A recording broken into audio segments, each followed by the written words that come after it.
तो ray optics में अब अपन बढ़ जाते हैं आगे। अब अपन पानी में से निकालेंगे मछली को।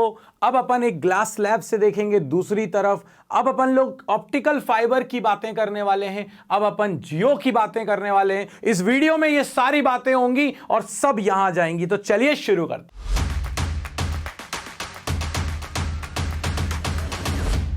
सबसे पहला कॉन्सेप्ट अपने पास यहां पर आता है रियल डेप्थ और एपरेंट डेप्थ का। रियल डेप्थ क्या है? रियल नाम में समझ में आ रहा है कि रियल मतलब जहां पर एक्चुअली में ऑब्जेक्ट है। कितनी बार ऐसा हुआ होगा कि आप लोगों ने वो स्कूल में आपके टीचर ने भी एग्जांपल दिया होगा कि पेंसिल को पानी के अंदर डालो तो वो टिल्टेड दिखाई देती है। दिया है कि नहीं दिया है? हां दिया है। तो वो एक्चुअली में होता क्या है, यहां पर एक रियल ऑब्जेक्ट थी, ये आपकी एक रियल ऑब्जेक्ट है। मगर प्रॉब्लम क्या हुई, जब आप इसको एक डेंसर मीडियम में रखते हो तो एक रे तो बिल्कुल स्ट्रेट फॉरवर्ड सीधी चली जाती है, मगर जो दूसरी रे है वो एक्चुअली में थोड़ी सी बेंड हो जाती है। अब पेंसिल तो सीधी है ना यार, पेंसिल थोड़ी ना टेढ़ी होने वाली है। फिर पानी के अंदर हमको टिल्टेड क्यों दिख रही होती है? उसका रीजन ये होता है कि जब ये रे डेंसर मीडियम से रेयर मीडियम में आती है तो क्या होता है, ये अवे फ्रॉम नॉर्मल बेंड हो जाती है। अब हमें ये, हमारी आंखें तो सीधा देखती हैं, ऐसा थोड़ी ना है कि यहां पर मिरर लगा हुआ है, यहां पर एक लाइट लगी हुई है तो मेरी आंखें यहां से जाके फिर ऐसे देख रही होंगी। ऐसे तो नहीं देख रही, उनको तो सीधे दिख रहा है कि यहां से लाइट आ रही है मतलब यहां पर ऑब्जेक्ट होगी। वैसे ही अपनी आईज भी सीधा देखती हैं। अब जब ये दोनों रेज अपनी आईज में आएंगी, ये बहुत पास में है, बहुत पास में है ये, तो जब ये पास में है और अपनी आईज में आएंगी तो होगा ये कि ये ऐसा लगेगा अपनी आईज को, जब ये सीधे सीधे पीछे जाएगी, यहां कहीं पर अपनी इमेज बनी हुई है, ऑब्जेक्ट यहां पर थी मगर अपन को लगेगा यहां पर है, तो एक्चुअली में ये शिफ्ट हो गई अपनी, ये कहलाएगी रियल डेप्थ और ये कहलाएगी आपकी एपरेंट डेप्थ। ये सेक्शन एपरेंट डेप्थ है, जहां लग रहा है नहीं, लग रहा है। वो मैंने हमेशा बोला है क्रिश वाला एग्जांपल कि उसने पानी में ऐसे हाथ डाला और मछली पकड़ के निकाल दी। अरे ऐसे कैसे निकाल दोगे यार, तुम्हें दिख ही नहीं रही वहां जहां पर है। रियल तो तुम्हें पता ही नहीं है, एपरेंट को कैसे उठा ले जाओगे? ऐसे बहुत सारे एग्जांपल्स हैं। स्विमिंग पूल को देखा, अरे ये तो कम गहरा होगा, लगा दी जंप उसने अपन ने उसके अंदर, एक्चुअली में वो ज्यादा गहरा था, थी उसकी डेप्थ इतनी मगर दिख रही थी पानी की वजह से कम, तो अपन सोच गए कि अरे कोई दिक्कत नहीं, कम गहरा है। ऐसी गलतियां बिल्कुल मत करना। चलिए अब अपन इसमें आगे बढ़ते हैं। रियल और एपरेंट अपन को क्लियर है, तो अब अपन लोग निकाल कर लाते हैं रिलेशन। मगर रिलेशन निकालने के पहले चलना पड़ेगा बाबा जी के बूटी सेक्शन में। बाबा की बूटी सेक्शन में आपका स्वागत है। तो बाबा जी का बूटी सेक्शन आपसे क्या कहता है? मैंने कहा था अपने डेरिवेशंस की शुरुआत कहां से होगी? पापा ऑफ रिफ्रैक्शन से, मतलब स्नेल्स लॉ से। तो सबसे पहले तो पापा ऑफ रिफ्रैक्शन को पकड़ो, स्नेल्स लॉ।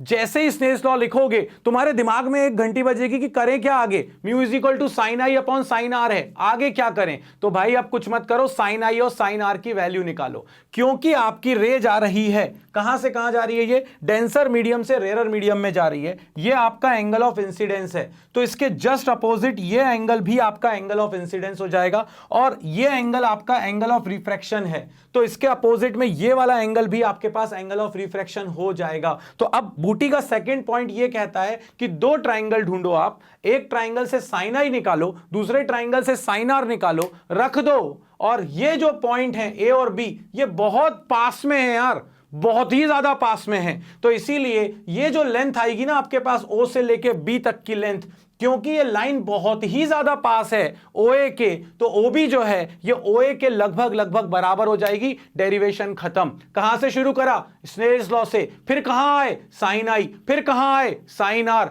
उसके बाद क्या बोला कि ये बी वाला पॉइंट बहुत पास है, डेरिवेशन खत्म। चलो खत्म ही कर देते हैं अगले 1 मिनट में। तो ये मेरे पास सिंपल डायग्राम है। सबसे पहले मैंने कहा फ्रॉम स्नेल्स लॉ।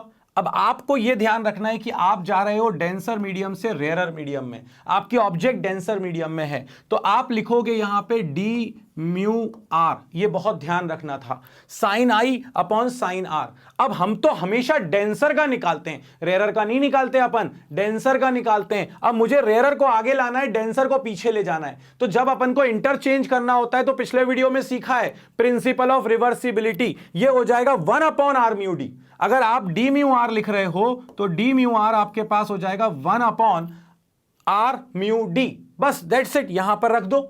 साइन आई और ये साइन आर, ये बन गई आपकी पहली इक्वेशन।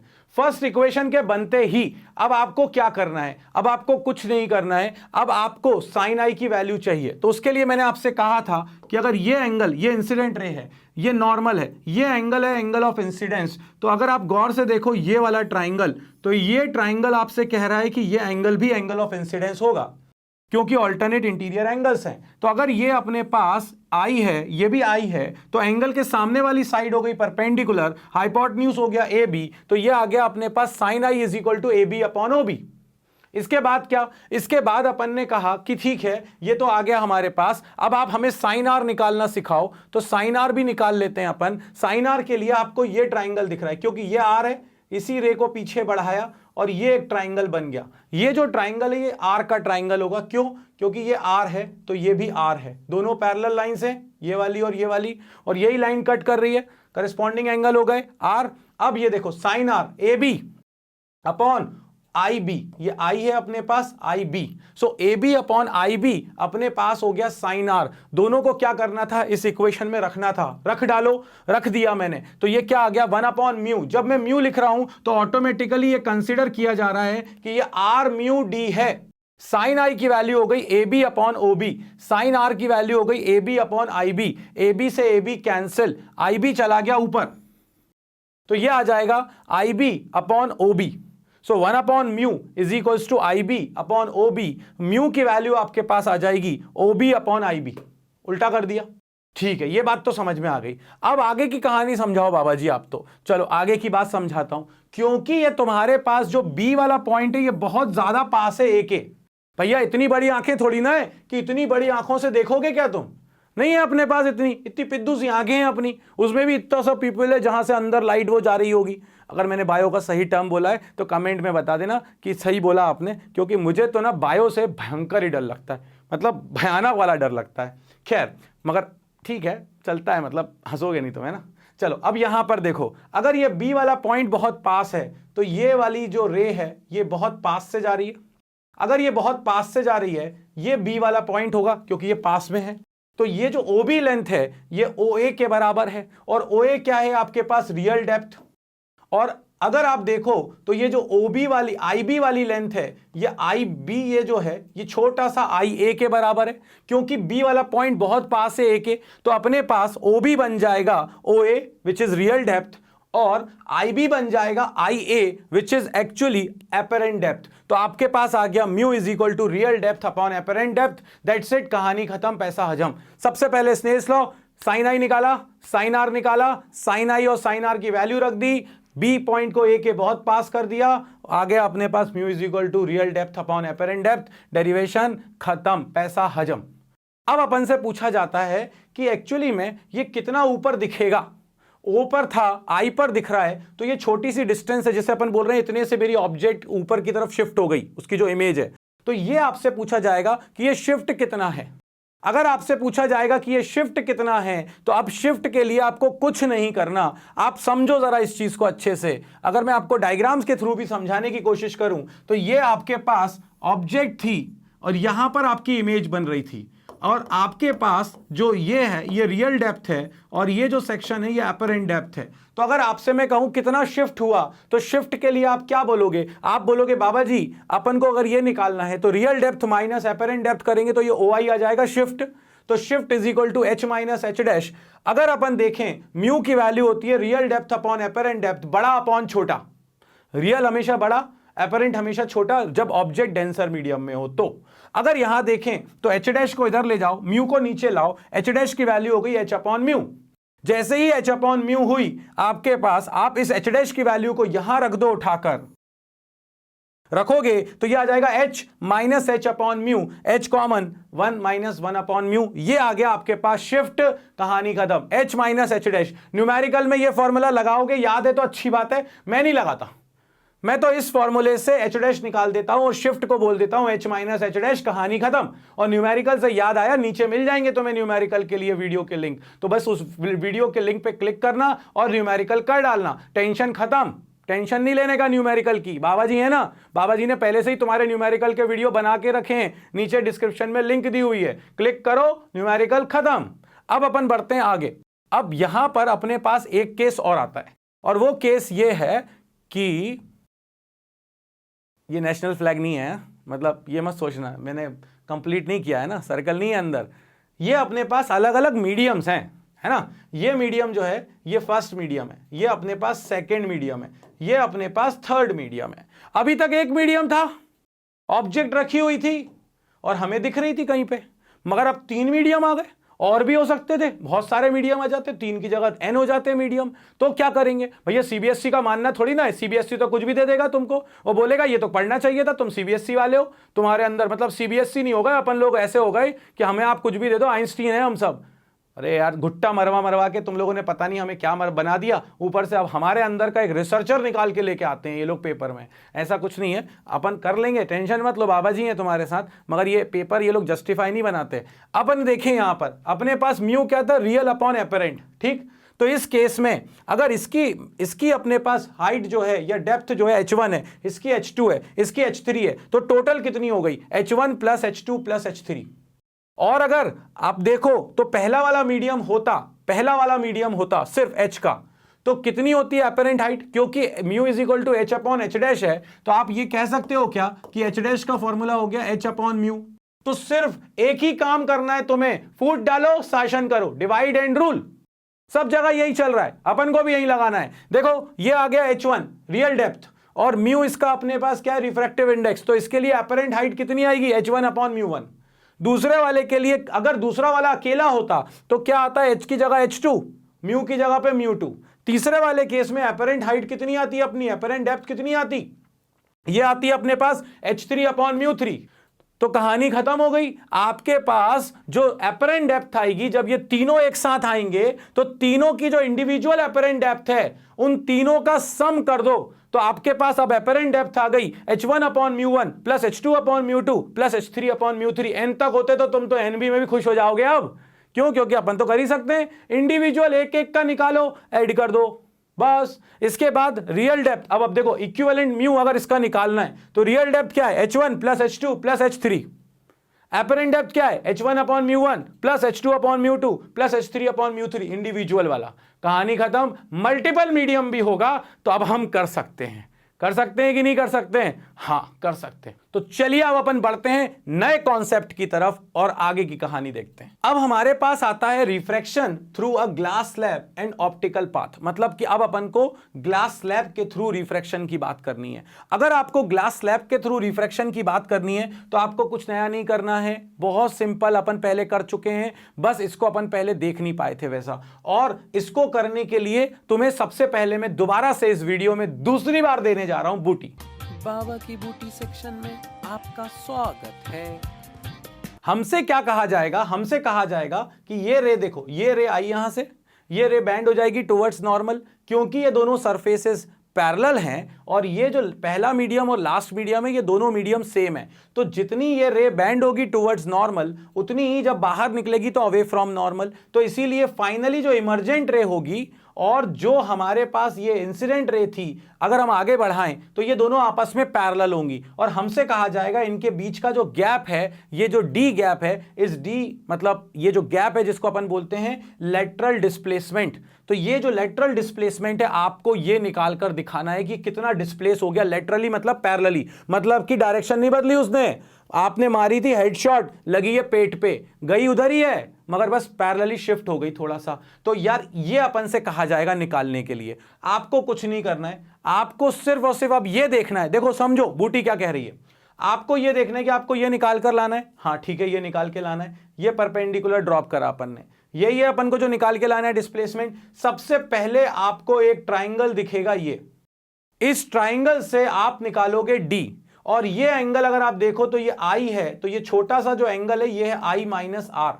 क्योंकि ये पूरा एंगल आई था, उसमें से आर चला गया तो बचा कितना अपने पास आई माइनस आर। तो ये एंगल आई माइनस आर है। इस ट्राइंगल में आप क्या करोगे, आप ये डी निकालोगे। अब आप कहोगे कि बाबा जी क्या लें हम उसमें, साइन लें कि कॉस लें कि टेन लें। तो देखो हम लोग इसको तो कभी निकाल ही नहीं पाएंगे, जो ये हवा में है इसको कभी नहीं निकाल पाएंगे, तो अपन क्या करेंगे, अपन इसको निकालेंगे। तो ये परपेंडिकुलर है, ये हाइपोटेन्यूज है, तो साइन थीटा लगाओ, उससे तुम निकालोगे डी, पहला ट्राइंगल। तो पहली बूटी खत्म, one triangle for lateral displacement.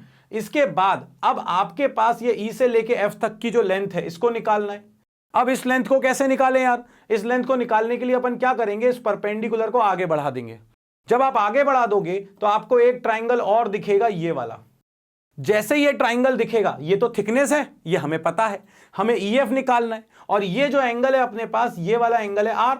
तो आप ये देखो कि आपको क्या पता है, आपको ईएफ हाइपोटेन्यूज पता है, आपको क्या पता है, ये बेस पता है, थिकनेस और इसमें निकालना है। बेस और हाइपोटेन्यूज में रिलेशन कौन होता है? कॉस होता है। तो दूसरे ट्राइंगल से आप ईएफ निकालोगे और जैसे ही आपने ईएफ निकाला पहले वाले से इक्वेशन में रख दोगे, आपकी कहानी हो जाएगी खत्म, डेरिवेशन हो जाएगा बम बमा बम बम। तो देखो कैसे होता है डेरिवेशन खत्म। तो डेरिवेशन को खत्म करने के लिए सबसे पहले ये ई एफ वाले पॉइंट से, ये एफ वाला पॉइंट है, इस एफ वाले पॉइंट से यहां परपेंडिकुलर ड्रॉप किया, नाम दे देते हैं इसको जी। सबसे पहले क्या करना है, आपको ये लेटरल डिस्प्लेसमेंट निकालना है। लेटरल डिस्प्लेसमेंट निकालने के लिए आप इस ट्राइंगल को कंसिडर करोगे, ये वाले ट्राइंगल को। ये एंगल आ जाएगा आपके पास आई माइनस आर। पूरा एंगल आई था, उसमें से आर चला गया, ये आर एंगल है, चला गया तो आई माइनस आर बचा। ठीक है, आपके पास आ गया sine i minus r is equal to F G upon E F. ये आ गया, देखो sine i minus r is equal to F G upon E F. जैसे ही आया साइन आई माइनस आर, आप सबसे पहले, आपको तो पता ही नहीं है कि ई एफ की वैल्यू क्या है, कोई बात नहीं, मगर आपको ये एफ जी तो पता है ना कि ये एफ जी क्या है, यही तो है आपका लेटरल डिस्प्लेसमेंट। तो आप क्या करोगे, F G upon E F में आप वैल्यू रख दोगे एफ जी की। एफ जी की वैल्यू आपने रख दी डी और ईएफ को आप इधर भेज दो, तो D इज इक्वल टू आ जाएगा EF into sine i minus r. अब प्रॉब्लम है EF, मैंने कहा था ना डेरिवेशन खुद बताता है कि मेरे अंदर क्या करना है तुमको। तो अब तुमको EF की वैल्यू रखनी है। अब अगर तुमको EF की वैल्यू रखनी है तो यहां पर कुछ मत करो, अब आप सिर्फ एक ही काम करो, यहां पर एक ट्राइंगल और ढूंढो। अब अपन ने एक ट्राइंगल और ढूंढा EF के लिए, ये वाला ट्राइंगल। इस ट्राइंगल में ये आपके पास हो गया R। अब आपको ये जो E से लेके N तक की डिस्टेंस है, ये वाली डिस्टेंस है thickness of the slab T, और ये जो डिस्टेंस है आपके पास EF, ये आपको निकालनी है। सामने होता है परपेंडिकुलर, ये हो गया बेस, तो अपने पास cos R की वैल्यू आ जाएगी EH। ये हो गया E, इसको H नाम दे दिया। सो EH upon EF, EH upon EF। जैसे ही आया EF की वैल्यू चाहिए थी, और EH क्या है आपके पास, ये तो थिकनेस है, ये थिकनेस हो गया, तो EF की वैल्यू आ गई थिकनेस अपॉन कॉस आर। जैसे ही EF की वैल्यू आई, यहां उठाकर रख दो, आपके पास लेटरल डिस्प्लेसमेंट निकल के आ जाएगा T अपॉन कॉस आर। ये हो गई किसकी वैल्यू, EF की वैल्यू, और पहले से ही क्या था, साइन आई माइनस आर। आपका लेटरल डिस्प्लेसमेंट निकल के आ चुका है दोस्तों, ठन ठना ठन ठन बम बमा बम बम, कहानी हो गई खत्म, फिनिश। मगर अब अपन को निकालना पड़ता है कि ये जो लेटरल शिफ्ट है ये किस किस पे डिपेंड करेगा। बूटी भूल मत जाना, सबसे पहले लेटरल डिस्प्लेसमेंट, उसके बाद एक ट्राइंगल और, कहानी खत्म। अब अपने पास आता है एक और, कहानी में ट्विस्ट तो आते ही। तो अब अपन से ये कहा जाएगा कि लेटरल डिस्प्लेसमेंट किन किन चीजों पे डिपेंड कर रहा है। तो सबसे पहले तो इसके फॉर्मूले को देखो जरा। वैसे तो अपन को फॉर्मूला याद होता नहीं है, मगर अपन फिर भी, अब प्रैक्टिस हो गई है तो याद कर लिया है। T into sine i minus r upon cos r. भैया जो सामने दिख रहा है ना, बस वही है अपना आंसर। यहां पर देखो, सबसे पहली चीज क्या है, refractive index of the material of the glass slab. Refractive index पे कैसे डिपेंड करेगा, ये अपने पास D है, तो रिफ्रैक्टिव इंडेक्स पे कैसे डिपेंड करेगा, जितना ज्यादा रिफ्रैक्टिव इंडेक्स होगा उतनी ज्यादा बेंडिंग होगी, उतना ज्यादा शिफ्ट होगा। मतलब कि जो शिफ्ट है, लेटरल डिस्प्लेसमेंट है, वो हमारा म्यू रिफ्रैक्टिव इंडेक्स के डायरेक्टली प्रोपोर्शनल है। इसके बाद हमसे कहा जाएगा एंगल ऑफ इंसिडेंस। अब गौर से देखो, साइन आई और ये D अपने पास लेटरल डिस्प्लेसमेंट। अगर आप देखो साइन आई की वैल्यू बढ़ाएंगे तो साइन की वैल्यू भी बढ़ेगी, क्योंकि साइन तो इंक्रीजिंग फंक्शन है। अगर अपन ने आई की वैल्यू बढ़ाई, साइन की वैल्यू बढ़ी। अब आपके पास ये जो है, ये इंसिडेंस का एंगल होता है। अब आप इस एंगल को मैक्सिमम कितना बढ़ा सकते हो, आप इस मैक्सिमम एंगल को इतना मैक्सिमम कर सकते हो, इतना कर सकते हो कि ये सरफेस के अलोंग आ जाए। अगर कोई रे सरफेस के अलोंग आएगी तो एंगल ऑफ इंसिडेंस कितना बनेगा, 90 डिग्री। तो आपके पास जो एंगल ऑफ इंसिडेंस है, जैसे जैसे आप एंगल ऑफ इंसिडेंस बढ़ाते जाते हो वैसे वैसे लेटरल डिस्प्लेसमेंट बढ़ता चला जाता है। और इस फॉर्मूले में मैक्सिमम आप 90 रख दो, साइन 90 की वैल्यू क्या आ जाएगी, ये आ जाएगा T sine 90 minus r upon cos r. Sine 90 minus r होता है कॉस आर से कॉस आर कैंसिल, आपके पास जो थिकनेस आएगी वो टी के बराबर हो जाएगी। मतलब कि मैक्सिमम लेटरल डिस्प्लेसमेंट जो होता है वो टी के बराबर होगा। थिकनेस तो टी थी, लेटरल डिस्प्लेसमेंट भी टी आ गया, तो लेटरल डिस्प्लेसमेंट टी थिकनेस के बराबर हो गया, आई इज इक्वल टू 90 डिग्री पर। अब आप देखो यहां पर आपको क्या दिख रहा है, ये आपके पास एक हो गया था, आपके पास आई, एक हो गया था म्यू, अब आपको दिख रहा है टी, मतलब थिकनेस पर डिपेंड कर रहा है। थिकनेस पर डिपेंड कर रहा है, कैसे डिपेंड कर रहा है, डायरेक्टली प्रोपोर्शनल है। जब थिकनेस कम थी तो ये लेटरल डिस्प्लेसमेंट भी पिद्दू सा है, जब थिकनेस बढ़ गई तो लेटरल डिस्प्लेसमेंट भी बढ़ गया। और दिख रहा है कि जितना ज्यादा थिकनेस होगी ग्लास स्लैब की उतना ज्यादा लेटरल डिस्प्लेसमेंट होता चला जाएगा। इन 3 पैरामीटर्स पर डिपेंड करता है अपना लेटरल डिस्प्लेसमेंट। और आपका डेरिवेशन हो गया खत्म। मिलते हैं नेक्स्ट वीडियो में जिसमें अपन क्रिटिकल एंगल, टीआईआर, इन सब के बारे में बात करेंगे और वो भी आज ही करेंगे। तो इस वीडियो में तो बाबा जी की तरफ से इतना ही। कीप लाइकिंग, कीप सब्सक्राइबिंग और शेयर करना तो तुम बिल्कुल भी मत भूलना। और तुम भूल भी नहीं रहे हो, इतना प्यार दे रहे हो, मैं गारंटी दे रहा हूं नंबर तुम्हें दूंगा और मैं ही दूंगा, चिंता मत करो। मिलते हैं नेक्स्ट वीडियो में, तब तक के लिए बाबा जी की तरफ से जय हो।